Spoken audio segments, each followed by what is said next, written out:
Bonjour, on est Chol HaMoed Pesach. Je vous souhaite Pesach Kasher Besameach. Dans 2 jours, Be'ezrat Hashem, c'est Shvi'i Shel Pesach. C'est le 2e cours sur Shvi'i de Pesach. On va continuer la suite du cours de ce matin sur Shvi'i Shel Pesach. J'ai expliqué ce matin dans le cours que Shvi'i Shel Pesach, c'est une fête à part les 6 jours qu'on est en train de passer, les 6 jours de Pesach.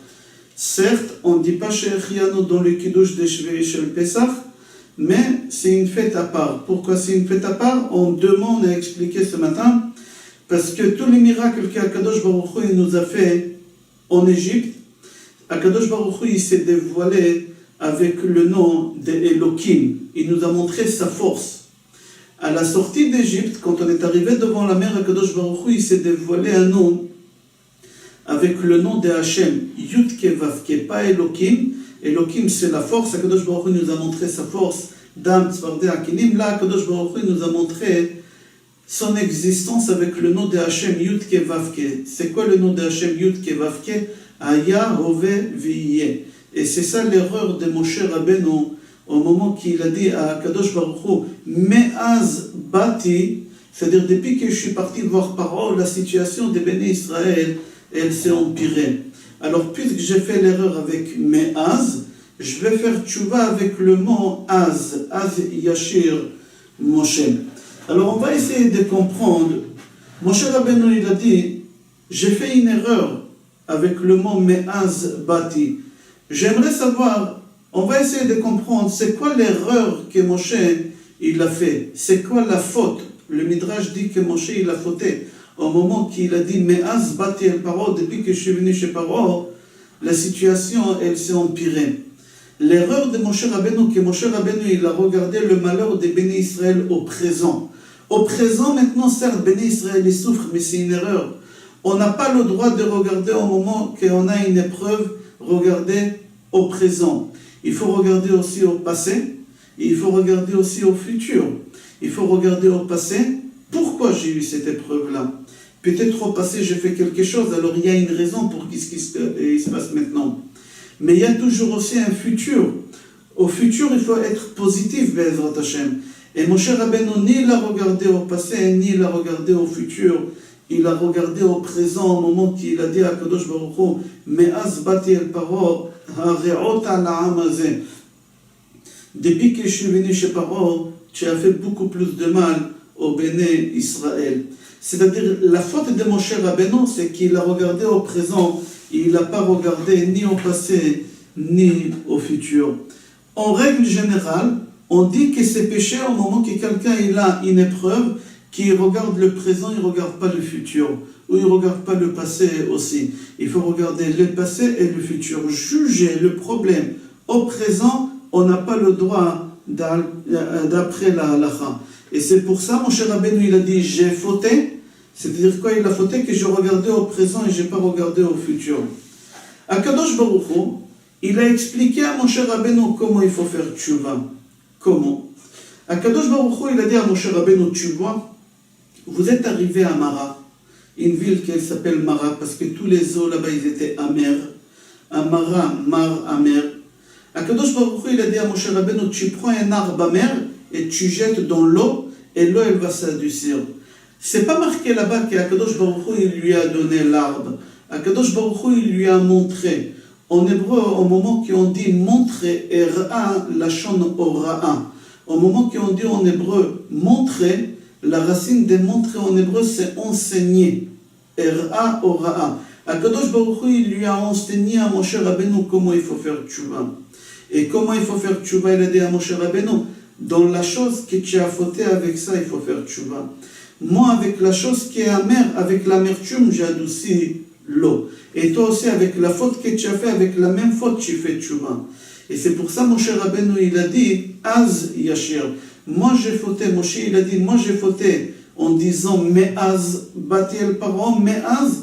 Alors, moi, je vais faire tchouva avec Az. D'où j'ai appris ça? C'est Akadosh Baruch Hu qui m'a enseigné ça. C'est marqué qu'Akadosh Baruch Hu, il lui a montré l'arbre, il lui a pas donné. Et montrer en hébreu, la racine de montrer, c'est enseigner. Alors Moshe Rabbeinu, il a compris comment il faut faire tchouva. Il faut savoir que de nos jours, on vit dans l'obscurité totale. On vit aujourd'hui dans un monde sombre, pas clair du tout. On pose des questions sur l'existence de Akadosh Baruch Hu, Chas v'Shalom. On a beaucoup de questions sur la résurrection des morts. On a beaucoup de questions sur la venue de Mashiach. Pourquoi on vit cette situation? Il faut savoir, le Ramchal, il dit qu'à la fin des temps, dans notre époque, on vivra dans une situation obscure. C'est-à-dire quoi obscure? Le Maharal dit qu'Akadosh Baruch Hu, il se dévoile à l'humanité. Il y a deux façons. Ou dans la lumière, il est là, il est présent et on le voit dans ses actions, comme on a vu en Égypte, Dam, Tzfardea, Kinib, on a vu l'existence d'Akadosh Baruch Hu. Ou le Maharal dit qu'Akadosh Baruch Hu, il peut montrer son existence dans l'obscurité. On ne voit rien, mais tout seul, nous, on doit avoir une émouna, une croyance absolue à l'existence d'Akadosh Baruch Hu, à la résurrection des morts, etc., etc. Mais c'est très très dur, c'est une guerre permanente et très très dure dans notre époque.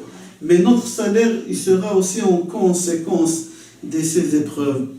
Aujourd'hui, on se pose des questions, on voit quelqu'un qui est un tzaddik, sa femme c'est une tzaddiket, il prie jour et nuit pour avoir un enfant. On dit à Kadosh Baruch Hu, c'est difficile pour toi de lui donner un enfant. Et maintenant, on ne comprend pas pourquoi Hachem ne leur donne pas un enfant. Parce qu'on ne connaît pas le passé ni le futur. Nous, on regarde uniquement le présent et ses péchés. On voit quelqu'un qui galère pour la parnassa et c'est quelqu'un de très très bien. On dit à Kadosh Baruch Hu, tu ne peux pas lui donner quelque chose, c'est rien pour toi. Tu peux. C'est une erreur. Pourquoi? Parce qu'on vit au présent et on n'a pas le droit de vivre au présent. Il faut aussi essayer, au moment qu'on a des épreuves, regarder le passé et le futur aussi.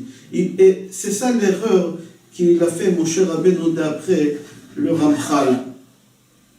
Pour cela, on dit, c'est lui qui dit Shiratayam avec joie, c'est lui qui dit tous les jours dans la Tfila, on dit Az Yashir Moshe Uvne Israël. Tout celui qui dit Tashira, ces chants-là, avec joie, Akadosh Baruch Hu, il lui pardonne sur tous ses péchés. Pourquoi?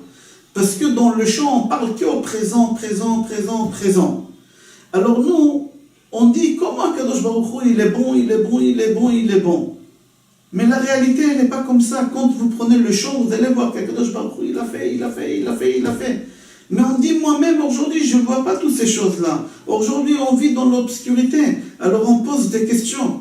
Le Midrash dit, c'est lui qui dit à Yashir Moshe avec joie, même avec l'obscurité où on se trouve, alors il aura un salaire extraordinaire.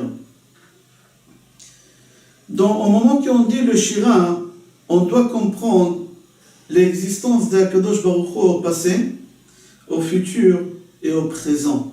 Et c'est ça qu'est-ce qu'Akadosh Baruch Hu s'est dévoilé au Mitzrayim et au Béné Israël sur la mer. Au Mitzrayim, Akadosh Baruch Hu s'est dévoilé Elohim, sa force. Dans la mer, Akadosh Baruch Hu s'est dévoilé au nom de Hachem, Ayahoveh Veyem.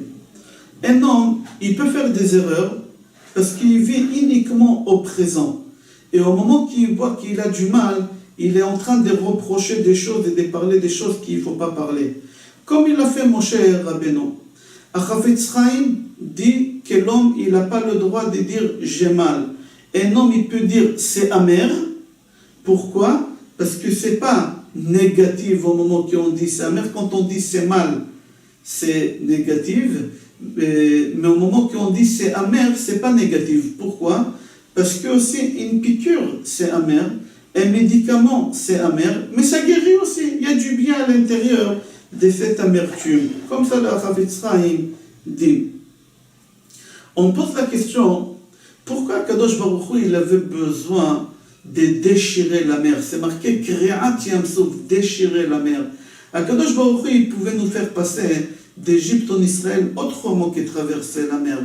Le canal de Suez, à l'époque, il était encore rattaché. On pouvait traverser par le canal de Suez. Pourquoi Kadosh Baruch Hu, il avait besoin de déchirer? Deuxième chose, pourquoi on utilise le mot déchirer? Parce que le mot déchirer, ça veut dire plusieurs choses. Ça veut signifier couper et il n'y a plus de lien entre ça et ça. C'est le contraire de attacher. Déchirer, ça représente aussi, pour un endeuillé, qu'on lui déchire les habits. C'est-à-dire qu'il est détaché au mort, il ne verra pas, il n'entendra plus parler de ce mort-là. Pourquoi on utilise ces termes-là? Pour la simple raison qu'Akadosh Baruch Hu, il a voulu que Béné Israël sache que c'est fini les Égyptiens.